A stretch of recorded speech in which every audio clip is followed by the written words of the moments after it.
Hello friend, Bengali রাঁধুনিতে আপনাদের স্বাগতম। আজ আমি তৈরি করব আলুর বাটার মশলা। আমার রেসিপিগুলো আপনাদের কেমন লাগছে অবশ্যই কমেন্ট বক্সে কমেন্টের মাধ্যমে জানাবেন। ভালো লাগলে লাইক করবেন, শেয়ার করবেন আর সাবস্ক্রাইব করবেন। আর আপনারা সবাই সুস্থ থাকবেন, সাবধানে থাকবেন। Thank you. এবার আমি কড়াইয়ের মধ্যে 2 চামচ সাদা তেল দিয়ে দিলাম। তেলটাকে আমি খুব ভালো করে গরম করে নেব। এবার ওই তেলের মধ্যে আমি আলুগুলোকে আগে থেকে সেদ্ধ করে রেখেছিলাম, সেই আলুগুলোকে ওই তেলের মধ্যে ভালো করে ভেজে নেব। আলুগুলোকে এবার আমি দিয়ে দেব।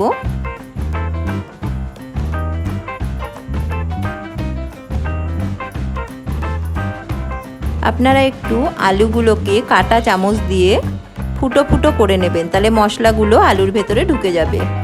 এবার আমি ওর মধ্যে দিলাম সামান্য একটু নুন আর দেব একটু লঙ্কার গুঁড়ো দিয়ে আমি আলুগুলোকে ভেজে নেব।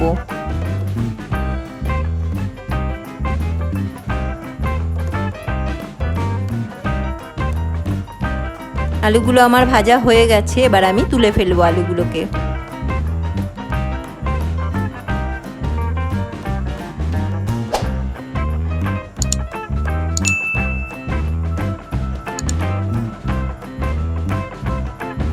এবার আমি ওই তেলের মধ্যে দেব 4টে শুকনো লঙ্কা, গোটা গরম মশলা,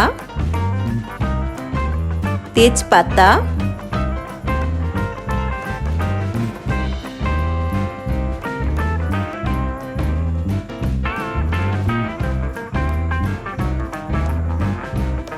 সামান্য একটু চিনি আর 4-5টা গোলমরিচ ফোড়ন দিলাম। এবার ওর মধ্যে দিলাম 4-5টা আদার টুকরো,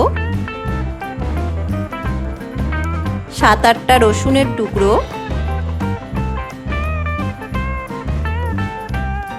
দিয়ে একটু আমি হালকা করে ভাজতে থাকবো।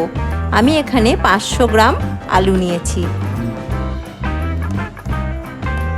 এবার আমি দিয়ে দিলাম সামান্য একটু গোটা জিরে।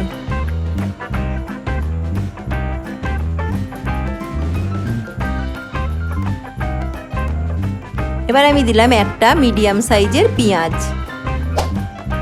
দিয়ে ভালো করে আমি এটা নাড়তে থাকবো।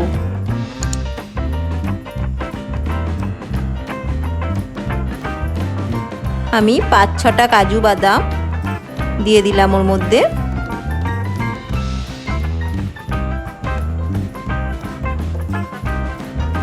আর দেব 2টো টমেটো দিয়ে ভালো করে আমি এটাকে মিক্সড করতে থাকবো।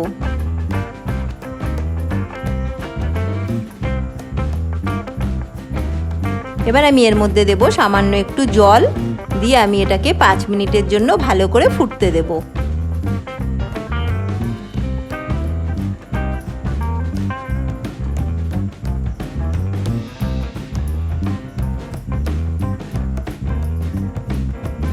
এটা ফুটে গেছে, এবার আমি এটাকে আস্তে করে নামিয়ে ফেলবো। নামিয়ে এটার একটা আমি পেস্ট তৈরি করে নেব। পেস্ট তৈরি করার আগে তেজপাতা আর এর মধ্যে দারচিনি দিয়েছিলাম, ওগুলোকে আমি তুলে আলাদা করে নেব। ওগুলো আমি পেস্টের মধ্যে আর দেব না।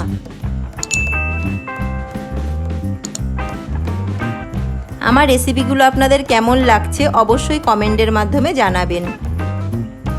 এবার আমি এর মধ্যে দিলাম, যেহেতু আলু বাটার মশলা, তাই এর মধ্যে আমি দিলাম 2 চামচ বাটার আর দেব 1 চামচ রিফাইন অয়েল।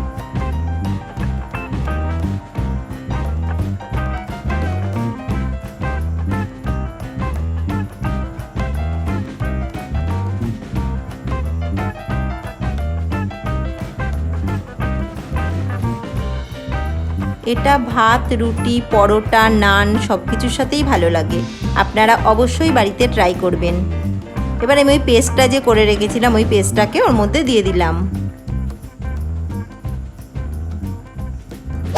দিয়ে ভালো করে আমি এটাকে নাড়াতে থাকবো। এবার আমি ওর মধ্যে দিলাম স্বাদ মতো নুন,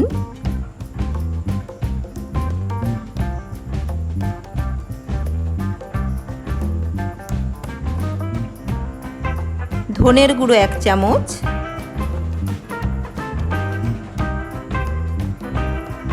হলুদের গুঁড়ো,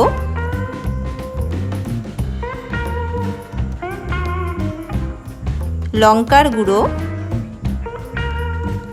এখানে আমি জিরের গুঁড়োটা দিইনি, দিয়ে ভালো করে এটা আমি মিক্সড করতে থাকবো।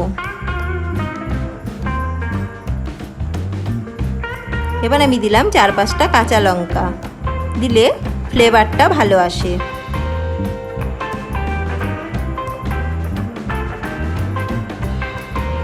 আর দিলাম 1/2 কাপ ফ্রেশ ক্রিম, দিয়ে ভালো করে এটা আমি মিক্সড করতে থাকবো।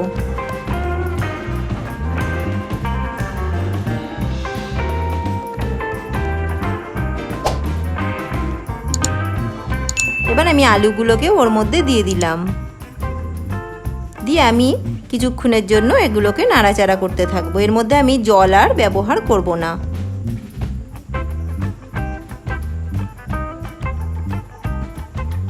খুব ভালো করে এটা আমি মিক্সড করতে থাকবো।